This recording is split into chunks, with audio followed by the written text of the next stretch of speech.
What's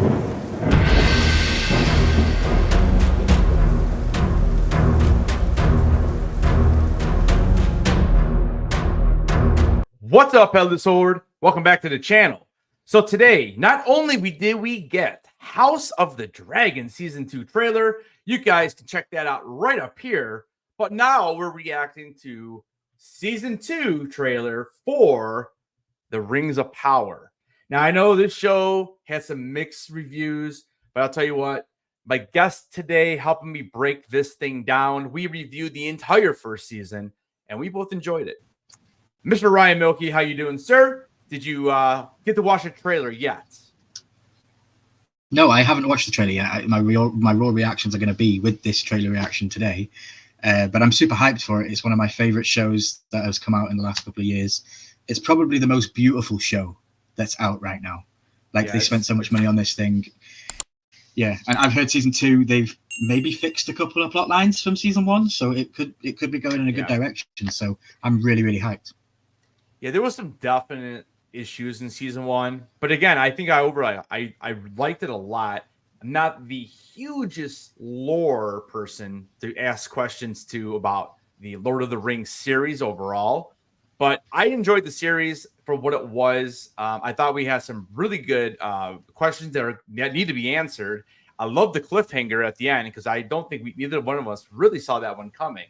I mean, there's definitely some key moments that you can kind of pinpoint, but I thought it was a great way to end it, and I'm excited for the next trailer. So let's go ahead and break this thing down, man. All right, guys, here we go. Rings of Power Season 2 trailer. Straight off with the cliffhanger there at the end. Ancient and powerful has returned. Durin, one of my favorite characters. Prepare yourselves.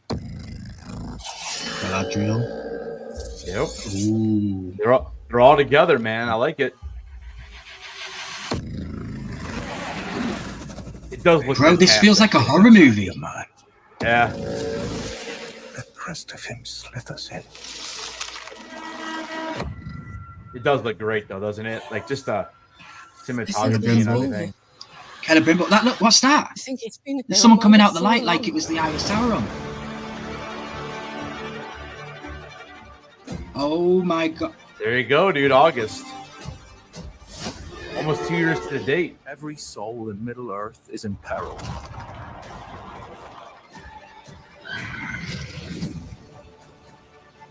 Darkness will bind them.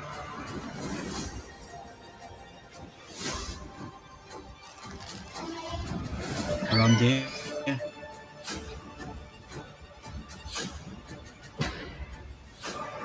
Adar. Yes, Sauron.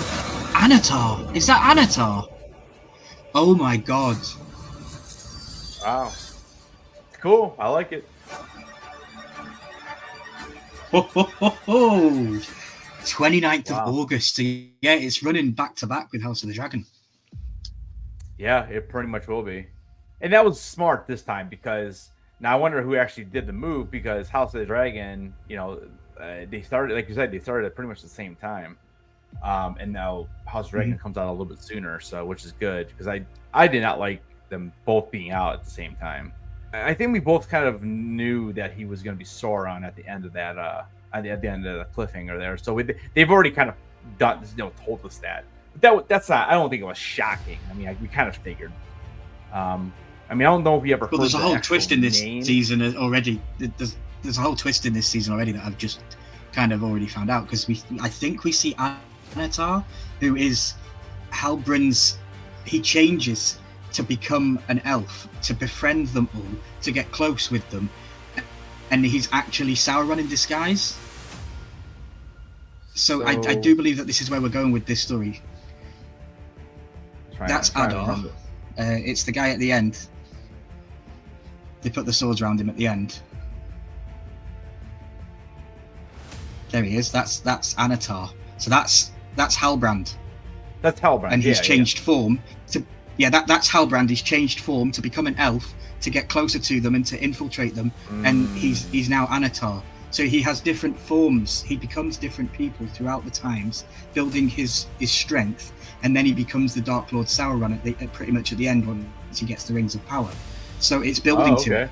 And this is him. Nice. So this is Halbrand as Anatar. I cannot believe we're seeing this. This is insane. So how do you know this is Anatar? Is it from books, or like how do you know that?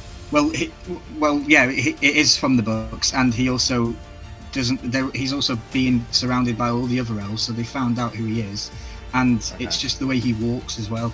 You can definitely tell by the way he walks and holds himself as his demeanor. So I think when I popped off a little bit in the trailer and I said I saw somebody coming out of the fire and it looked like the eye of Mount Doom, I think that's him coming out of the fire as the elf. So it's kind of like right here. Let's see if we can't. Yeah, there's somebody walking out of there. So that's Celebrimbor, the guy that makes the rings. Right, and then you can see somebody walking out of the flames. Right there.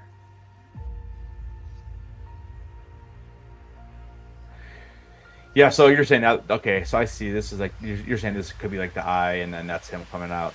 So it's going to be interesting, because then at the end of the first season, didn't he like, he went to Mordor, right? Isn't that where yeah, he was looking over Mount Doom. He was looking over Mount Doom's eruption, yeah. Mount Doom's eruption, yeah. Okay. So he definitely. So obviously he's gonna be found out this season, which we kind of figured, you know. And then we have. I have a question for you. What do you feel of? Yeah. What do you feel of the aesthetic of the trailer? Like I said in my intro, that the show first season was very bright and very colourful and probably the most beautiful looking show, whereas this season seems to have flipped it on its head. It looks all dark and mysterious. It does dark. And maybe scary. This is like our heroes, basically. So we have Galadriel, and then with this? I'm not sure if that's would be Brown or not. Is that Brownin? No, I think that's. It looks like Elendil. Okay, and then who's Elrod. the guy on the right? I think that's Elrod. That's Elrod. Sure. Okay. It doesn't. I don't know if it's as it spins round. It looks like Elrod as it spins around.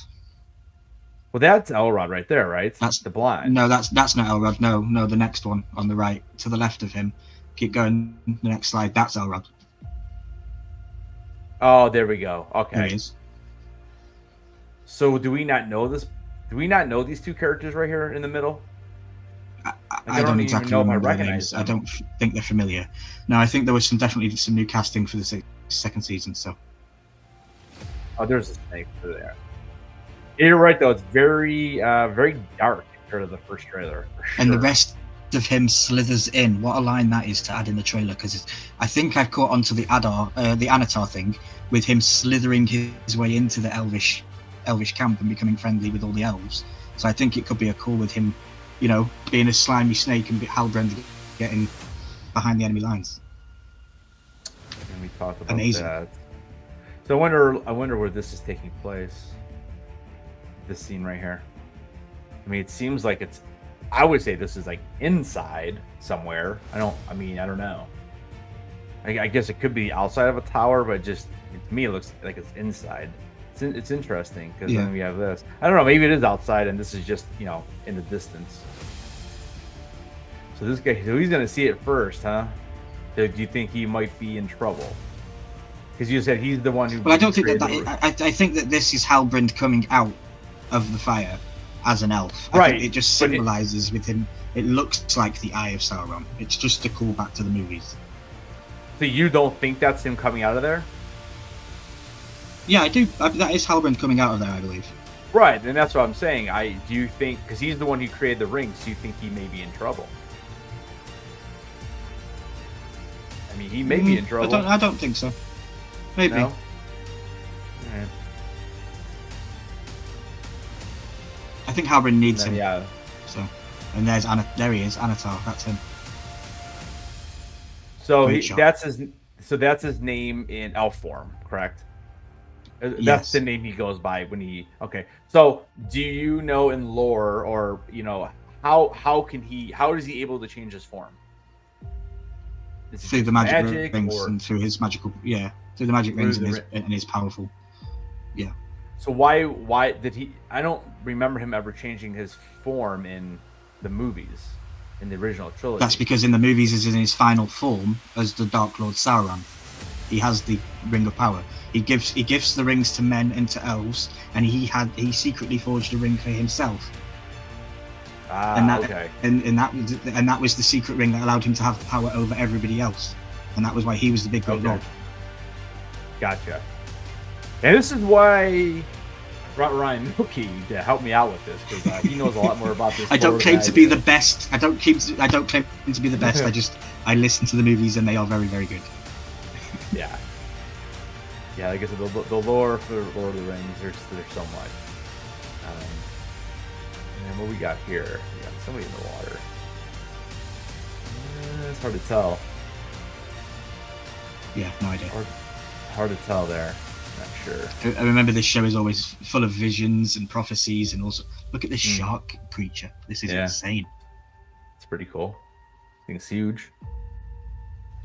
And it just looks like it's in their caves, the dwarf caves. Khazad-dûm. I think right. The Khazad-dûm. Yeah. So I think they're being attacked. Something's going on there. So I think a rock falls on there. I think we see in the trailer a rock falls on there. Yeah, see, it's like a rock. Yeah. Okay. So something maybe is erupting on the surface or something. Well, they did kind of tease in the first season with the Balrog. Do you remember the tease of the Balrog? Yeah. Yeah, so it could be something like that. It could be something to do with that. I don't know, maybe. Because we do open up the trailer with Durin saying that some evil has returned. And are we meant to believe that that's Halbrand, or are we meant to believe that he's talking about the Balrog? Because the Balrog is part of his story and being part of the mines and stuff. So I'm not sure whether we do.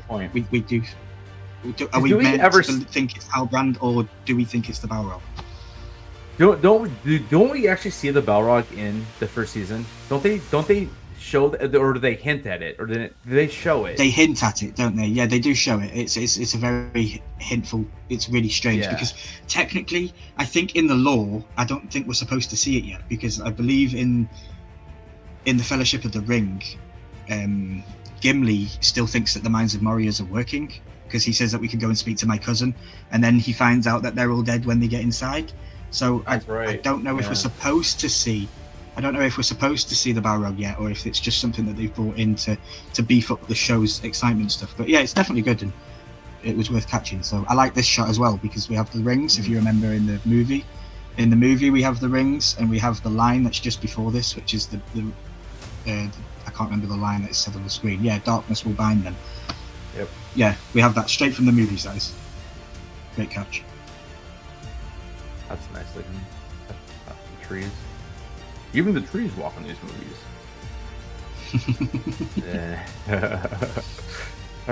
We have, and then he's the king. He's what's his Durin. name? You remember his name? Oh, this is Durin. Durin. They're all called Durin. Oh, it's yeah, that's right. That's right. They're all called Durin. I remember that. I remember being really during the fifth, during the fourth, during the third, all that kind of stuff, you know? Yeah, that's right. I remember being I do like this though, because the ring, do you notice the ring as well? It's very big. Now, I don't know if that's just a stylistic thing, but like the rings before this are very small. And I'm wondering whether this is the scene of Halbrand giving the rings to the race of men, to the race of dwarves, and to the race, you know, like we hear from the opening monologue of the movies.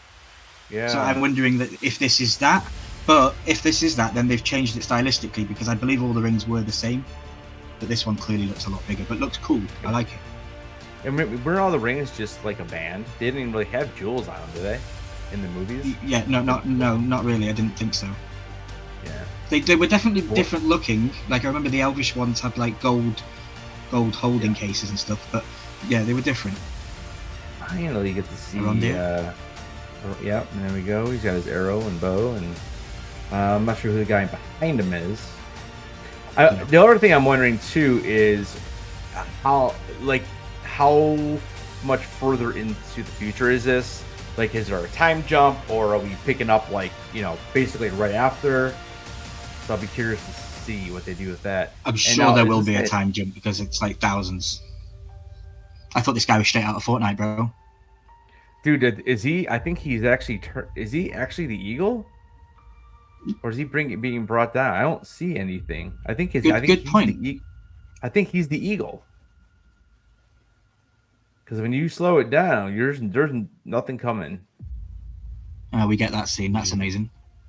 He's there, and then all of a sudden, you can kind of see like he's almost like the bird is inside of him. So It does fly away, so doesn't it? Does the bird fly away? I don't think it shows it. Yeah. See, look at that. I mean, it's basically. That's So amazing. do we know who this is?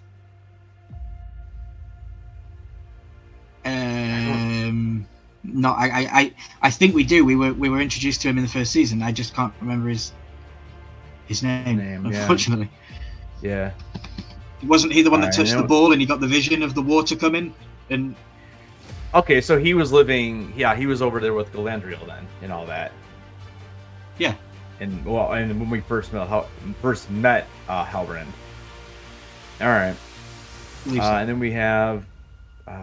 Theo? So this is this is Theo. This is This is Theo. Brown. Yes, This is Brown's son. Bronwyn's child. Yeah, Brown. I like how stylistically they haven't shaved his head because they are concealing his ears, because if he has pointy ears, then he is the love child of her and Arondir. So Yep. I think that there's definitely something that they're holding on to. Yeah, I think we'll definitely see something It come into is. play with him. That is pretty cool. And then we get a shot of this guy. Adar, these are the- recasted. Yeah, so it's funny. He kind of looks the same, but that's what makeup will do. But yeah, he was recasted. And I remember that was one of the first things we It was had heard Uncle Benjen in the the first season. It was Uncle Benjen in the first season. from Game of Thrones. Was it really Uncle Benjen? Adar like I was didn't Uncle know that. Benjen in the first season. I don't was know why I recast feel like in I the don't. second season. I wonder why. And now this is the Stranger. The Stranger. Yeah, look at this though. Is this a Gandalf meme or not? Yeah, I mean, that was definitely one of the when we did our like little recap, and we both kind of thought that. I mean, it makes sense that this would be Gandalf. No. Yeah, you could tell. You don't think it's Gandalf? It can't be for me. It can't be for me. It has to be a blue wizard for me because of his arrival and things like this. But I just think that this is a complete red herring. He's slamming the thing down just like Gandalf did with the "You shall not pass." I do Right. think he's doing this. I think it's a red herring, honestly. There you go, right there. He So can't you be think they're Gandalf. He trying- can't be Gandalf. And I think I definitely said it. I would have to go back and actually watch our recap of the season to see. I'm pretty sure I thought it was though. What's that? Oh, there you go. Galadriel. There you go. That could be a thumbnail right there. And then, so this Elrod. is Elrod. In full battle gear. Interesting. Yeah, that's cool because we've really only seen him in like gowns and like really Yeah. nice clothes. So it's kind of cool. In Rivendell, yeah, in his robes. So what are we doing with the rings here? I believe that Anatar has corrupted Celebrimbor to making the rings of power to trick him. I think he's making the dangerous rings right now. Okay. So he's tricking him to do it. So Interesting. obviously then in that other scene, he obviously doesn't die then because he's right there again. Well, he looks distressed in this scene. He looks like he's been through a scuffle, maybe. And then yeah, Anatar, all that place is broken down and the rocks everywhere. And then yeah, the gods come rushing in. He is Yeah. Sauron. I like it, dude. It looks good. I like it. We'll see what happens. Look, flick of the wrist. He flicks the wrist. Yep. There it is, right there. And then boom. I'm way more hyped in this than I thought I was going to be. 22 minutes ago, I did not think I would be this hyped for a new season of Rings of Power. Is this the Eye of Sauron then? Is that what we're seeing? No, here? that would be his castle. That would be Sauron's castle, I believe. So this is the castle. Okay. It could Yeah, be. I and don't believe it's the Eye of Sauron, but yeah. but this is what we see in the movies then. So we're seeing the formation of it almost. Because isn't this where he was? No, I don't believe that. I believe I don't believe that is from the movies. I believe that this is the castle that we see in the very first episode of this first season when they're climbing up the snow walls with the pickaxes and they go to that weird castle in the snow in the very first episode of the first season. I believe that this is this. I think that it's gonna be a callback to that scene. Oh, so you think this is a flashback? I think this is the creation of that place, and yeah, it could be a flashback to the very first scene of the very first episode of the scenes. Okay. Do you remember that at all when they're going through the snow and she's pickaxing up the ice and it looks very realistic? Yeah. So and again, that's why I like to have you on for these type of shows that I don't know as much, because I would have thought right here that this was like where he lived in the original trilogy. Like when Gandalf, doesn't Gandalf go up there and they fight each other? I think in Two Towers maybe. Yeah, that's a different is that tower. Two Towers? Yeah, you can say it's a different tower. Okay. Yeah, that's a different one though. Yeah. But yeah, there you go. Season 2, August 29th. Yeah, guys, and you know where you will find all your breakdowns. We'll be breaking each and every episode down, just like we did for season 1, and you can find all of those episodes. I believe they're on both of our channels, actually. So, all right. I don't know. Any final remarks you like to make about it? I'm excited, dude. It's not my favorite show, but I do enjoy it, and breaking it down with you really makes me enhance my knowledge of it as well. So that's why I love doing this. Yeah, for me, final thoughts are, believe it or not, I'm more hyped for this than I am House of Dragon, because it's the opposite way round for me. No, bro, listen to why. I already know what we're getting with House of the Dragon. I've already told you. I can tell you what happens in each episode. I know what to expect. I haven't got a clue what's going on with this. Yeah. I just know the stories and the characters, and they're mixing them in together. So for me, this is way more interesting because I'm getting my raw emotions with it all. Whereas with House of the Dragon, it's like, I've been waiting for this for 2 years, Yeah. It's a bit different. So for me, this is way better. Wow. Okay. It makes sense though, because like you say, if you already know what comes, it's gonna be cool to see it on screen for you. And for me, it's really exciting because I stopped reading the book when at the death of Viserys, and because I stopped right there. And I even asked you. I remember messaging you saying, should I go a little bit further or should I literally stop? And you're like, just stop. So I stopped there. Stop. And so, but I will be interested to go and read that then after season 2 is over for House of Dragon, because I do want to see the differences, because there's definitely a few differences in the book compared to the first season. So, but yeah, guys, thank you so much for watching this breakdown and reaction video. Let us know down in the comments, what do you think about Rings of the Power? Did you enjoy season 1? Are you excited for season 2? Or have you not even seen it yet? And hopefully maybe our excitement and this breakdown will help you. Maybe you want to come along for the ride, because it is a good show. You just got to kind of stick with it. And that is like a lot of these newer shows, when there's already some type of lore put in place. And if you're not into it, it's hard to get into it. Perfect example, Ryan, was Fallout. I've never played the game, and I didn't really know what I was getting into. And I was a little bit iffy on the first couple episodes because there is a quirkiness to it. But as it goes on, that quirkiness doesn't go away. But the show is so good. So, so it's different. It's just sometimes it's a different type of thing. So, but yeah. It looks beautiful, and the acting, I think the acting is really good. Yeah, definitely. And please, if I got anything wrong throughout this breakdown, please let me know down in the comments below. I'm probably a little bit excited with some of the names of people or something like that, or certain situations with certain things happening. So if I did get anything wrong, please let me know, and I'll definitely correct those things. But yeah, thanks for letting me write this down with you, Headless. I appreciate it. Cool. All right, guys, thank you so much for watching. Don't forget to check out channel memberships. $2.99 a month, help support the channel. You guys can check out the benefits over on the membership tab. And again, Ryan, thank you so much for joining me on this. Don't forget, keep those heads on, stay milky, and we'll see you guys in the next video.